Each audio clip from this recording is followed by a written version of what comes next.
India, I would say, is at the forefront of this AI revolution. There is no AI development without thinking about India. I actually want to shake your hand once again because when you were on stage, you started with the societal impact of AI. This technology offers exceptional promise. It has to be handled with care. Who is responsible for AI? The whole mission for DeepMind is to really develop AI responsibly to benefit humanity. It's a collective endeavor. You can pick a stone doesn't mean you can throw it everywhere. Yeah. Exactly.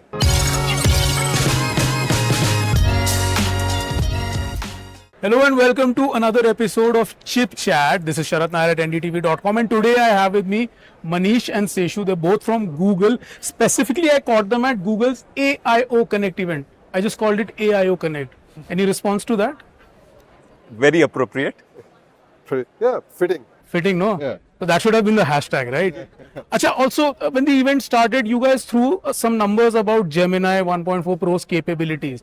What you're trying to say, instead of having to write all these questions and, just getting ink on my hand, I would have just recorded audio of the entire 1 hour session, uploaded it to Gemini and gotten all these brief notes and everything. So how powerful is Gemini 1.4? Yeah, so Gemini is both natively multimodal, so it can process not just text but also images, video, and so on. And also we announced this 2 million token long context window, which means that in a given prompt, you could actually give it 2 hours of video and ask questions about that video. In fact, we routinely have kind of meetings where now Google Meet, we have a Gemini-based assistant which takes notes and summarizes things for us. I once saw this, I read this someplace that in your testing you uploaded a silent movie and it gave you plot holes and everything. That's true. Is that true? So it's analyzing everything frame by frame. That is crazy. Anyways, so now to the part, because I didn't make notes and I did make notes, I'm going to catch you guys. So India, because this is a developer conference happening in India, India has got to be a different beast altogether for all this. Is it? What are your takes on this? Yes, I think India, I would say, is at the forefront of this AI revolution for multiple reasons, right? So the one thing I would say is there are about 1.5 million developers that use our Gemini models worldwide. Most of them use it through AI Studio. And India is one of the biggest user bases on AI Studio. So Indians are already heavily using these models. If you look at the environmental aspects of India, it offers us, Manish talked about multi-model, multilingual, and and mobile first, while you look at them as challenges, we look at that as a rich area to improve these models, right? Because if you take Indian users, they're communicating with these models in a much more multi-modal fashion. Correct. Every 5 miles, the language change, the dialects change, a lot of mobile users. So there is no AI development without thinking about India. 2 observations. One, we are a very cost sensitive country. So I'm sure even in your lowest models, we must be trying to get the cost down there. Secondly, we are so big on population, that scale has got to be a challenge for you guys.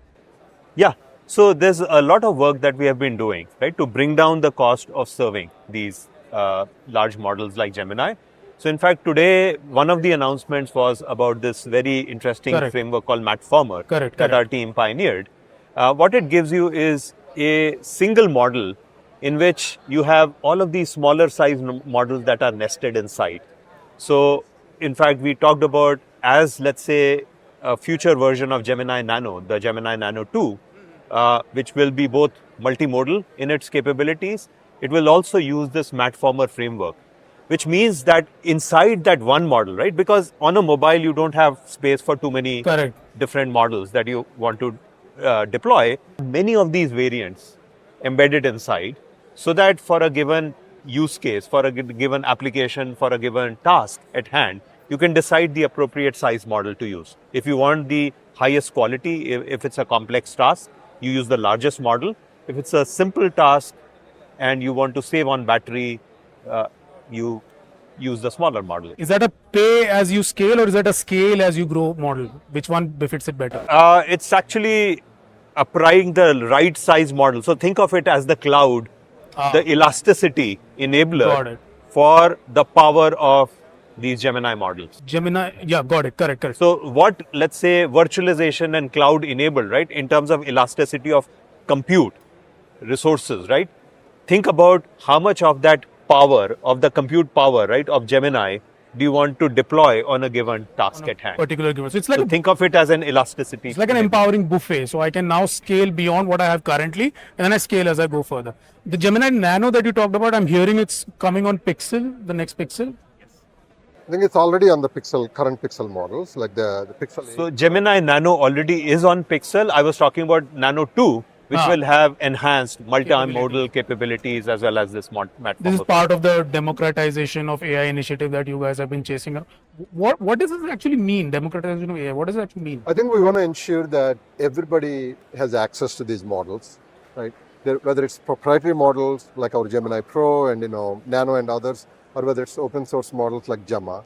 And when we release them, we want to bring them as fast as we can to the Indian user base too, right? It's essentially that. And then using our other mechanisms like the AI first company competition we did, and it was announced today, and then various other initiatives that we have like the startup activity that we do here. We want to make sure that Indian developers and entrepreneurs have access to everything that we have to offer. To this Indian context, if I remember correctly, you said India, the key three factors that you need to focus for India is mobile, multilingual and multimodal.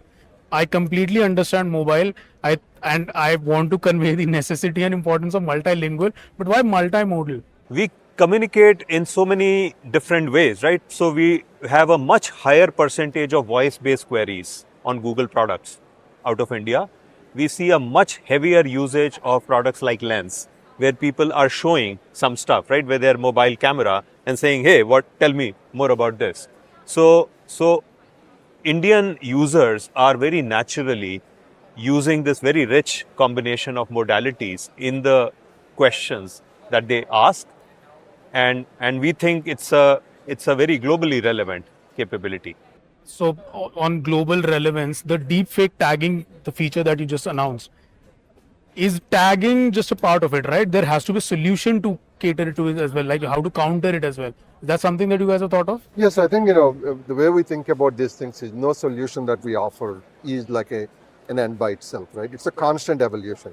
What we currently do, what we announced last year is like every AI generated image that we do from our models will have a watermark, an invisible watermark on it, right? At a later stage, if you want to check the provenance of that image, we can call it through an API. We can fingerprint the image and say, no, this is not a genuine message. This is an AI generated message.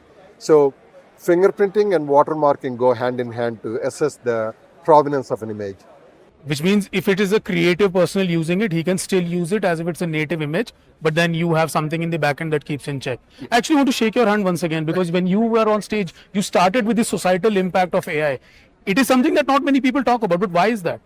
No, I think because, again, apologies for the repetition, this technology offers exceptional promise. It has to be handled with care, right? You can't take something like this and throw it over the wall.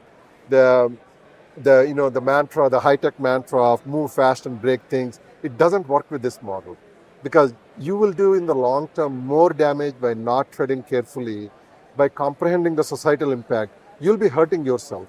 It's the right thing to do. There is a follow-up question, but I'm going to ask it last, because that will give me my promo moment. So I want to ask it last. Yeah. Manish, for developers, what do you think was a far happier news? The 2 million token wala being open to all, or is it the India pricing? I think, or just the partnership with Meti and opening up to so many more people, like startups ke saath integration, and what is going to make them the happiest? Yeah, so I think a lot of developers, as they start experimenting with some of these capabilities like 2 million token context window and so on, it's going to be, I think, a very transformative technology, right? That it's a very, very powerful technology that enables so many use cases, right? It could be helping a company personalize its services to all of its users, for all of its users. It could be throwing a whole bunch of enterprise-specific data at a model, and the model being able to answer questions, right, based on your enterprise's data. So I think there are so many use cases which are now going to get discovered now that we have this kind of a capability. And when you hear about startups in, as interesting fields as agri-tech, mapping, entire acres and acres of land and then coming up with predictive agriculture and farming patterns and actually seeing greater yields. So what is that validation? Does that make you happy? Does it give you the next challenge? No, I mean, I'm certainly, I mean, the whole mission for DeepMind is to really develop AI responsibly to benefit humanity. The India team has had that mission of inclusive AI. How do we develop AI in a manner that brings benefits to billions of people who had previously been untouched? And in a country like India and much of global South, you can't talk about touching humanity without worrying about improving the lives of farmers, right? And their families. So so my team has been doing a lot of this work. Some of it got announced, right? Yeah. On agricultural landscape, understanding API, where we are building these AI models over satellite imagery to be able to tackle some of these foundation problems at a foundational level, right? Being able to identify fields, their boundaries, and make that information available at that field level to companies like Cropin. And I say, if I may just add to that, right? Because I think these kind of models are just a first step in like many step journey that we have, right? Flexing, huh? Yeah. Our ambition is in terms of addressing the canonical crises of our time, whether it's, food shortage or energy scarcity, disease understanding, addressing climate crisis. So I think all of these things, we have active projects on them. These are a little bit longer term. The agri stuff that we are doing, just like first of the many stuff that we can do. Correct. No, even with Miko, for example, just to give an example, EdTech is not new, but integrating it with a toy so that it becomes far more approachable and, like a kid would want it. So I think that's the last mile problem statement fit. I know you guys are running short on time, so my last two questions. I mean, it's one question, but I'm going to, make it into two. So A, with all the tagging and all the AI safe initiative and everything, what is the goal with trying to make AI safe? One, A. Secondly, who is responsible for AI? Is it the developer who created a beast that became a monster, or is it the public who should have used it as a duty, but is actually misusing it as a right? So maybe I'll take the second one first. I think the answer is pretty obvious. It's a collective endeavor, right? Because I think everybody there is a role for developers. There is a role for developers as in developers who use the technology that we develop. Now, I think responsible AI is an endeavor for the entire humanity. Now, it's not just one person's thing. As the cliche goes, it takes a village, right? It's a responsibility of the people like us at GDM, Google DeepMind, that develop this technology. It's the responsibility of the developers on how to ethically deploy. Correct. Right? It's the role of government to curb bad behaviors from companies and individuals. So we think of it as responsible research, responsible practices, and responsible deployment. So we have to do all three of them. You can pick a stone doesn't mean you can throw it everywhere. Yeah. Exactly. And the first question, like, what is the collective? Well, why so much focus on AI safety? Have you seen as many cases of it being misused? See, AI is going to be the most powerful and transformative technology that I think we as humans are going to experience. So I think with all of this great power, right, comes that great responsibility that we really need to think right from the beginning in terms of how do we develop it in a manner that is safe, avoids creating and perpetuating biases, and as the technology evolves, right, it is really, really important to keep that safety front and center. And again, just to remind the audience, I personally feel this is not even the ceiling. The floor with AI also is yet to come. But thank you, gentlemen. Thank you so much for your precious time. It was such a fun event. I've been enjoying watching all these startups, watching all these developers create what they're creating. And I hope the floor and the ceiling, both of them never meet and the ceiling never comes. Thank you so much. Thank you.